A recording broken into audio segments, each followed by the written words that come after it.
Hello বন্ধুরা, drone ইতিহাসের মহাগল্প যাতে ভবিষ্যতের অর্থাৎ 8 থেকে 10,000 সালের সম্ভাব্য ঘটনা দেখানো হয়েছে। যে গল্পে পৃথিবীর প্রায় সকল ধর্মগ্রন্থের ভবিষ্যৎ একত্র করে তৈরি করা হয়েছে। গল্পটির মূল কাহিনী অ্যারাকিস রাজ্যকে নিয়ে। সেখানে মহামূল্যবান পাইস জন্মায়।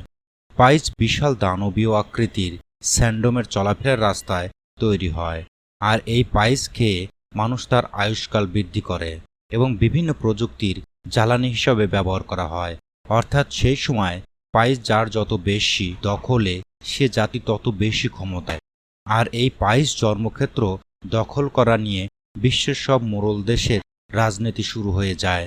এটি ডুন মুভির দ্বিতীয় পার্ট। তো চলুন শুরু করা যাক ডুন টু মুভির এক্সপ্লেনেশন। মুভিটির শুরুতেই অ্যারাকিস প্রদেশে কিছু অ্যাটনিস সৈন্যদের লাশ পোড়াতে দেখা যায়। তখন ইউক্রেনীয় ইম্পেরিয়াল সাদ্দাম কিছুটা শান্তির নিঃশ্বাস নেয়, কিন্তু সাদ্দামের কন্যা প্যারোলাল দুশ্চিন্তাগ্রস্ত দেখায়, কারণ সে পলের লাশের কোনো খোঁজ মেলে নাই। এদিকে ব্যারেন লাদিমের ভাতিজা রাব্বানকে অ্যারাকিসের রাজা বানিয়ে দেওয়া হয়। রাব্বানের আধুনিক অস্ত্রসহ বিশাল সৈন্যবহর ছিল। এদিকে পলকে ফেমেনদের কিছু সৈন্যদের সাথে দেখা যায়। পল কল্পনাতে তার মায়ের কোলে তার বোন আলিয়াকে দেখতে পায়।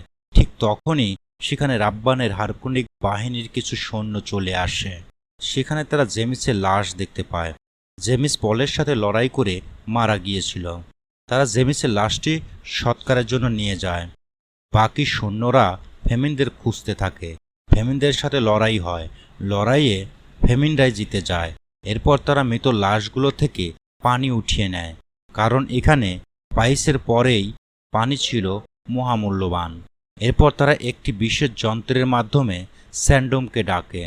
স্যান্ডোম লাশগুলোকে খেয়ে নেয়। এরপর ফেমিনদের নেতা স্টিলগার তাদের একটি গুহাতে নিয়ে যায়। সেখানে অনেক ফেমিন লোক ছিল। স্টিলগার তাদের সাথে পল ও জেসিকাকে পরিচয় করিয়ে দেয়। এরপর তারা যখন খাবার খাচ্ছিল, তখন স্টিলগার জেসিকাকে ডেকে একটি জমানো পানির খাত দেখায়। স্টিলগার বলেন পানির অভাবে ফেমেনরা মারা গেলেও এই পানি পান করবে না, কারণ তারা এই পানি দিয়ে ভবিষ্যতে সবুজ শ্যামল অ্যারাকিস করতে চায়। অ্যারাকিসকে তারা পৃথিবীর স্বর্গ সৃষ্টি করতে চায়। এরপর স্টিলগার জেসিকাকে বলে তাদের ধর্মগুরু মাতা কিছুদিনের মধ্যে হয়তো মারা যাবে, তাই তাদের ধর্মীয় রীতি মেনে জেসিকাকে পরবর্তী ধর্মমাতা হওয়ার প্রস্তাব করে। জেসিকা সেটি মেনে নিয়ে পলের কাছ থেকে বিদায় নিয়ে সেই ধর্মমাতার কাছে যায়। এরপর ধর্মীয় রীতি অনুযায়ী বিশেষ স্পাইস দিয়ে বানানো লাইফ অফ ওয়াটার পান করানো হয়। পানি পান করে জেসিকার যন্ত্রণা শুরু হয়ে যায়। চোখ নীল বর্ণ ধারণ করে, তবে কিছু সময়ের মধ্যে জেসিকা স্বাভাবিক হয়ে যায়। এদিকে বাইরে স্টিলগার বাকি লোকদের বলে পল তাদের মসিও বা রক্ষাকর্তা। তখন চ্যানি তা মানতে নারাজ। সে বলে আমরা বাইরের কাউকে মসিও মানতে পারবো না। তাদের এই বিবাদ দেখে পল বলে আমি এখানে মসিও হতে আসি নাই, আমি শুধু এখানে বেঁচে থাকার টেকনিক শিখতে এসেছি। পরের দিন পল তার মায়ের সাথে দেখা করে। জেসিকা পলকে বলে আমি এবং তোমার বোন আলিয়া ভালোই আছি। পানি পান করার ফলে আলিয়া বিশেষ ক্ষমতাসম্পন্ন হয়েছে, আর তোমাকেও এই পানি পান করতে হবে, তোমাকেও মসিও হতে হবে। পরের দিন সকালে পল বালিতে হাঁটা শিখছিল। তখন চ্যান সেটি দেখছিল। পরে চ্যান তাকে বালিতে চলা শেখায়। তখন সেখানে হারকুনিক বাহিনী একটি বিশেষ যন্ত্রের মাধ্যমে পাইস সংগ্রহ করতে শুরু করে। তখন ফেমেন বাহিনী তাদের বাধা দেয় এবং তাদের মধ্যে যুদ্ধ শুরু হয়। পল ও চ্যানের নেতৃত্বে তারা জয়লাভ করে। পলের যুদ্ধ দেখে ফেমেনরা তার খুব প্রশংসা করে। পরের দিন পল একটি টিলাতে বসে স্টিলগারের স্যান্ডোমের রাইডিং দেখছিল। সেখানে চ্যান চলে আসে। তখন পল চ্যানকে বলে সেও স্যান্ডোমের রাইডিং শিখতে চায়। তখন চ্যান বলে সে তাকে এ বিষয়ে সাহায্য করবে। এরপর ফেমেনরা একে একে অনেকগুলো হারকুনদের পাইস উত্তোলনের সাইটগুলো ধ্বংস করে দেয়। তখন ব্যারেন তার ভাতিজা রব্বানকে ডেকে পাঠায়। ব্যারেন রব্বানকে বলে ফেমেনরা একের পর এক পাইস উত্তোলনের সাইটগুলো ধ্বংস করছে, আর তুমি কি করছো? তখন রব্বান প্রচণ্ড ক্রোধ নিয়ে ফেমেনদের প্রতিহত করতে বেরিয়ে পড়ে।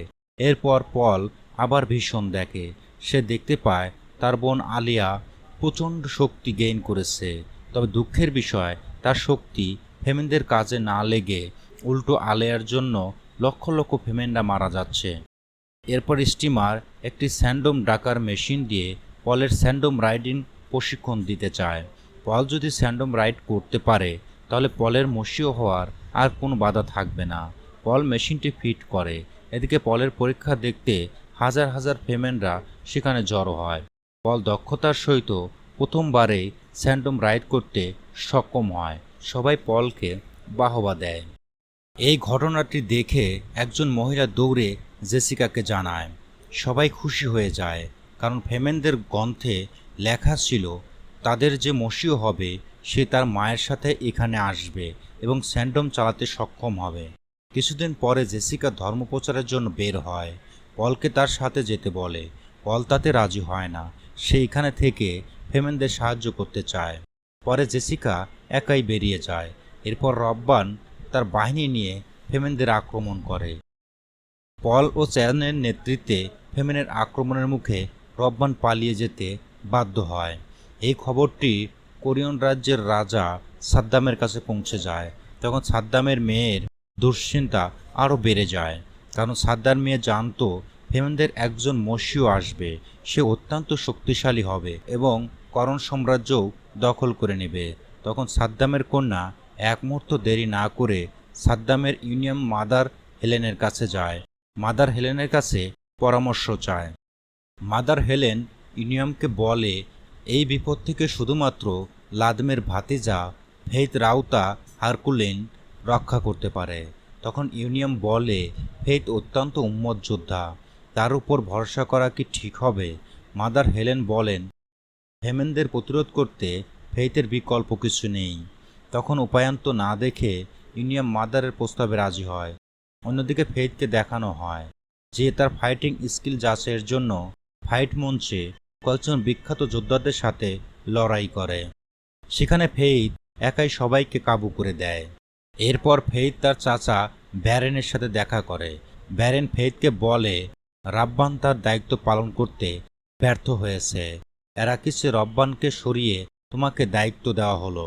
তুমি যদি ফেমেনদের নিঃশেষ করতে পারো তাহলে ইম্পেরিয়াল সাদ্দামকে সরিয়ে তোমাকে রাজা বানানো হবে। ফেইথ মনে মনে খুব খুশি হয়ে যায়। বাইরে বেরিয়ে সে একজন মেয়েকে দেখতে পায়। ফেইথ মেয়েটিকে জিম্মি করে ফেলে, কিন্তু মেয়েটি তাকে কথার ছলে ভুলিয়ে একটি রুমে নিয়ে যায়। এরপর খুব কাছে ডেকে তার ঘাড়ের কাছে একটি যন্ত্র ধরে। এরপর সেখান থেকে মাদার হেলেনের কাছে চলে যায়। মেয়েটি মাদার হেলেনকে বলে আমি ফেইথের দুর্বলতা সম্পর্কে জানতে পেরেছি। আসলে মেয়েটি বিশেষ যন্ত্রের মাধ্যমে ফেইথের শুক্রাণু নিজের পেটে নিয়ে আসে। এটি দেখে মাদার হেলেন খুব খুশি হয়ে যায়। সে ভাবে ফেইথ বাড়াবাড়ি করলে তাকে কন্ট্রোল করা যাবে। এরপর ফেইথ ব্যারেন লাদিমের কাছ থেকে বিদায় নিয়ে আধুনিক অস্ত্রসজ্জিত বিশাল সৈন্যবহর নিয়ে এরাকিসে রওনা হয়।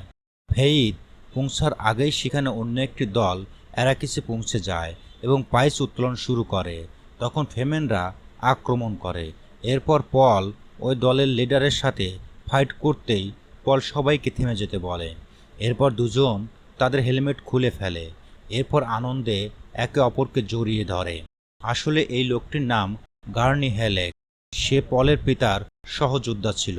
সেও পলের মতো হাউস অ্যাটোডিস থেকে হাউস এরাকিসে এসেছিল। গার্নি ও পল বাহিনী এক হয়ে হারকুলিসদের সাথে লড়াই করতে চায়। এরপর পল কিছু ফেমেন ও গার্নিয়াকে নিয়ে একটি বিশেষ গুহায় যায়। সেখানে পলের আঙ্গুলের ছাপে একটি দরজা খুলে যায়। সেখানে বিশাল অস্ত্রাগার ছিল। তারা এই অস্ত্র নিয়ে হারকুলিসদের মোকাবেলা করতে চায়। অন্যদিকে পলের মা জেসিকা ধর্মপ্রচারে গিয়ে একজন মহিলার কাছে লাইভ অব ওয়াটার সম্পর্কে জানতে চায়। মহিলাটি একটি ছোট্ট স্যান্ডমকে ধরে সেখান থেকে একটি বিশেষ যন্ত্র দিয়ে লাইভ অব ওয়াটার সংগ্রহ করে। এরপর জেসিকা বলে এই পানি সংগ্রহ করে রাখো, কিছুদিনের মধ্যে এখানে একজন পানি পান করতে আসবে। তখন মেয়েটি বলে যে কেউ এটি পান করলে মারা যাবে। তখন জেসিকা বলে, তুমি আমার চেয়ে বেশি বোঝো, যা বলেছি তাই করো। কারণ জেসিকার ভবিষ্যৎ দেখার ক্ষমতা রয়েছে। সে জানে পল এখানে আসবে এবং পানি পান করবে। পল বাইরে বেরিয়ে দেখে তারা আগে যেখানে ছিল সেখানে হারকুলিসরা আক্রমণ করেছে। অন্যদিকে ফেইথকে দেখানো হয় সে রব্বানকে তার পায়ে পড়ে তার ক্ষমতা ফেইথকে দিতে বাধ্য করে, কারণ রব্বান তার পরিবারের মর্যাদা রাখতে ব্যর্থ হয়েছে। গার্নিও স্টিলগার পলকে বলে লাইফ অফ ওয়াটার পান করে ফেমিনদের মসীয় হয়ে তাদের সাহায্য করতে। পল তাতে রাজি হয় না। সে গার্নিকে নির্দেশ দেয় ধর্মপ্রচারে থাকা তার মাকে রক্ষা করার। পল বালিতে হাত রেখে তার ভবিষ্যৎ দেখে। সে দেখতে পায় তার মসীয় হওয়ার সময় চলে এসেছে। তাই সে চ্যানের কাছে বিদায় নেয়। চ্যান পলের ওয়াটার অফ লাইফ পান করে আসা পর্যন্ত অপেক্ষা করার কথা জানায়। এরপর স্যান্ডোমে চড়ে সেই গুহাতে যায়। মহিলাটি পলকে দেখেই বুঝতে পারে এটি মাদার হেলেনের জেসিকার ভবিষ্যতে বলার সেই ছেলেটি। তাই সে তাকে লাইফ অফ ওয়াটার পান করতে দেয়। পল ওয়াটার অফ লাইফ পান করতে করতে ভবিষ্যৎ দেখতে পায়। তখন সে দেখতে পায় তার বোন তাকে বলছে, তুমি এই পানি পান করার পর হইতে কঠিন সব বাস্তব ভবিষ্যৎ দেখতে পাবে, যা তোমার মনকে ভেঙে দিতে পারে। তবে চিন্তা করো না, আমি সবসময় তোমার পাশে থাকব, তোমাকে সাহায্য করব। এরপর পল অচেতন হয়ে পড়ে। জীবন মরণের সন্ধিক্ষণ, এরকম আর কি। তখন চ্যানি এইসবের জন্য জেসিকাকে দায়ী করে। জেসিকা বলে এই সবই ভাগ্যের পরিহাস, তবে তুমি চাইলে পলকে বাঁচাতে পারো। তোমার ভালোবাসার চোখের জলে লাইফ অফ ওয়াটারের সাথে মিশিয়ে পলকে খাওয়ালে পল বেঁচে যাবে। চ্যান তাই করে, পল বেঁচে যায়। এরপর পল একটি পুকুর পাড়ে একা বসেছিল। জেসিকা সেখানে যায়। পল তখন তার মা জেসিকাকে বলে, আমি পূর্বে অল্প ভবিষ্যৎ দেখতে পেতাম, কিন্তু আমি এখন আমার অতীত, বর্তমান ও ভবিষ্যৎ সবই দেখতে পাই। সে দেখতে পায় তার মা জেসিকা ব্যারেন নাদিমের মেয়ে, অর্থাৎ পল যার সাথে যুদ্ধ করতে যাচ্ছে সে পলের নানা। তখন পলের মা জেসিকা বলে, আমি এই সত্য জানতাম না। আমি যেদিন লাইফ অফ ওয়াটার পান করি সেদিন জানতে পেরেছিলাম। তখন পল বলে, তাহলে কি আমরা হারকুলিসদের রক্ত নিয়ে বেঁচে থাকতে হবে? পলের মা কিছু না বলে চলে যায়। পরের দিন ফেমেনরা বিশাল যুদ্ধের জন্য বিশেষ প্রার্থনার আয়োজন করে। সেখানে পল ফেমেনদের মসীয় বলে ঘোষণা দেয় এবং অ্যারাকিসের রাজা বলে ঘোষণা দেয়। সবাই তা বিনা দ্বিধায় মেনে নেয়। এরপর পল এম্পেরিয়াল সাদ্দামকে চ্যালেঞ্জ করে একটি চিঠি পাঠায়। সাদ্দামকে তার মোকাবেলা করতে বলে। এম্পেরিয়াল সাদ্দামের মেয়ে ইউকিলিস চিঠি পড়ে এবং মাদার হেলেনকে দোষারোপ করে, কারণ তিনি সাদ্দামকে হাউস অ্যাটোডিস সম্পূর্ণ ধ্বংসের পরামর্শ দিয়েছিলেন। মাদার হেলেন বলে অ্যাটোডিসরা প্রযুক্তিতে অনেক এগিয়ে যাচ্ছিল, তাই তাদের দমিয়ে রাখা, ধ্বংস করা ছাড়া কোনো পথ ছিল না। এম্পেরিয়াল সাদ্দাম পলের চ্যালেঞ্জ অ্যাকসেপ্ট করে। সাদ্দাম প্রথমে তার স্পেসশিপ নিয়ে অ্যারাকিস দখল করা ব্যারেন লাদিমের মহলে নামে। সাদ্দামের সশরীরে উপস্থিতিতে ব্যারেন লাদিমের চিন্তিত হয়ে পড়ে। সাদ্দাম আসনে বসে ব্যারেনকে বলে, তুমি কি জানো মুয়াদ্দেম কে? ফেইথ ও রব্বান বলে হতে পারে কোনো ছোটোখাটো যোদ্ধা। মুয়াদ্দেম অনেক আগেই মারা গেছে। তখন সাদ্দাম বলে, তোমরা বুকার স্বর্গে বাস করছো, মুয়াদ্দেম এখনো বেঁচে আছে আর সে আমাকে চ্যালেঞ্জ করেছে। তোমরা তাকে খুঁজে বের করো, তাকে আমার চাই। সেই সাথে সাদ্দাম রব্বানের ব্যর্থতার কারণে তাকে শাস্তি দেয়। এদিকে পল বিভিন্ন গ্রহ থেকে সৈন্য জোগাড় করে বিশাল বাহিনী তৈরি করে। তাদের মহা দানব স্যান্ডোমকে ডেকে নেয়। প্রাসাদের সামনে বোমা ফাটিয়ে হারকুলিসদের বুঝে ওঠার আগেই প্রাসাদে আক্রমণ করে দেয়। বোমার প্রতিক্রিয়া শেষ হতে না হতেই কয়েকটি স্যান্ডোম ছেড়ে দেয়। বিশাল আকৃতির দানবীয় স্যান্ডোম দেখে হারকুলিসদের সৈন্যরা পালাতে থাকে। অন্যদিকে চ্যান একটি দল নিয়ে হারকুলিসদের আক্রমণ করে। এরপর মহাবীর পল ছোট একটি দল নিয়ে বীরের বেশে প্রাসাদের মেইন গেট উড়িয়ে দিয়ে সুজা রাজদরবারে পৌঁছে। কোনো কথা না বলে অ্যারাকিসের প্রেজেন্ট সম্রাট ব্যারেন লাদেমকে হত্যা করে। তখন সাদ্দাম কিছু না বলে তাকে জিজ্ঞেস করে, তুমি কি মুয়াদ্দেব? পল বলে, হ্যাঁ, আমি মুয়াদ্দেব। তোমরা আমাকে ভয় করো, তোমাদের রাজত্ব শেষ।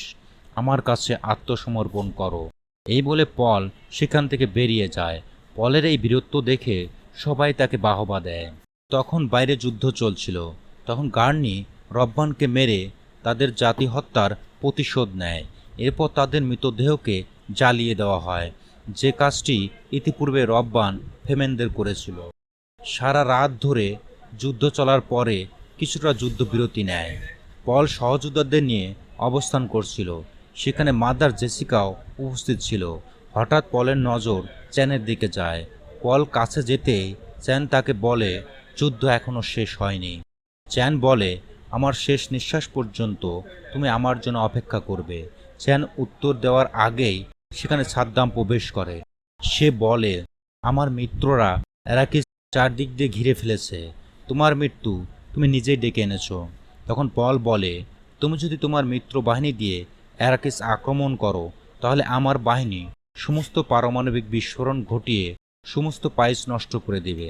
সেই মতো পল গার্নিকে নির্দেশও দিয়ে দেয়। সাদ্দাম ও মাদার হেলেন পলকে থামানোর চেষ্টা করে, কিন্তু পল অহংকার দিয়ে মাদার হেলেনকে থামিয়ে দেয়। সাদ্দাম পলকে বলে, তুমি এই রাজ্যের গোলাম। তুমি আমার পা ছুঁয়ে ক্ষমা প্রার্থনা করলে আমি তোমাকে ক্ষমা করে দিতে পারি। পল তখন হুঙ্কার দিয়ে বলে, তোমাকে এখনও শিরচ্ছেদ করি নাই, এটাই তোমার ভাগ্য। পল সাদ্দামকে প্রস্তাব করে, আপনার মেয়েকে আমার সাথে বিয়ে দিয়ে দিন। আমরা দুজনই এই সাম্রাজ্য চালাবো, আর আপনাকে জবাব দিতে হবে কেন আপনি আমার বাবাকে মেরেছিলেন। এটি শুনে চ্যানি বিব্রত বোধ করে। সাদ্দাম বলে, তোমার বাবা বেপরোয়া হয়ে গিয়েছিল। সে নিজের খেয়ালখুশিতে চলতো। তাছাড়া তোমার বাবা একজন দুর্বল লোক ছিল, আর এই দুনিয়াতে দুর্বল লোকের কোনো জায়গা নেই। পল বলে, আমি দুর্বল নই। হয় আমাদের সাথে লড়াই করো, না হয় পরাজয় মেনে নাও। তখন ফেইথ সাদ্দামের পক্ষে পলের সাথে লড়াই করতে চায়। তাদের দুজনের লড়াই শুরু হয়ে যায়। ফেইথ শুরুতেই পলের বুকে ছুরি ঢুকিয়ে দেয়, কিন্তু শেষ পর্যন্ত পল ফেইথের বুকে ছুরি ঢুকিয়ে মেরে দেয়। এরপর পল তার বুকে ছুরিটি বের করে সাদ্দামের দিকে এগিয়ে যায়। তখন সাদ্দামের কন্যা ইউনিয়াম বলে, বাবাকে ছেড়ে দাও, আমি তোমার প্রস্তাবে রাজি। তুমি একাই এই রাজ্য শাসন করবে। তখন পলের হাতে চুমু খেয়ে সাদ্দাম হাঁটু গেড়ে বসে নিজের ক্ষমতা পলের কাছে অর্পণ করে। এটি দেখে বাকি সবাই পলের সামনে হাঁটু গেড়ে বসে যায়। এদিকে চ্যান পলের এহেন কাণ্ডে মর্মাহত হয়ে সেখান থেকে বেরিয়ে যায়। স্যান্ডোম রেখে সেখান থেকে চলে যায়। অন্যদিকে জেসিকারও বিষয়টি ভালো লাগে না। পল তার বাবাকে হত্যা করেছে, তাই জেসিকা তার পেটের সন্তান আলেয়াকে বিষয়টি জানায়। অন্যদিকে মাদার হেলেন সেই মেয়েটি যার গর্ভে ফেইথের সন্তান বড় হচ্ছে। যাই হোক, পলের সামনে মহা বিপদ আসছে। একদিকে তার মাতা জেসিকা, অন্যদিকে মন ভাঙা চ্যানি, অন্যদিকে ফেইথের সন্তান, সর্বশেষ জেসিকার পেটে মহাশক্তিশালী আলেয়া, যার স্বপ্ন পল পরাই দেখত। আলেয়ার কারণে লক্ষ লক্ষ ফেমেনরা মারা যাচ্ছে।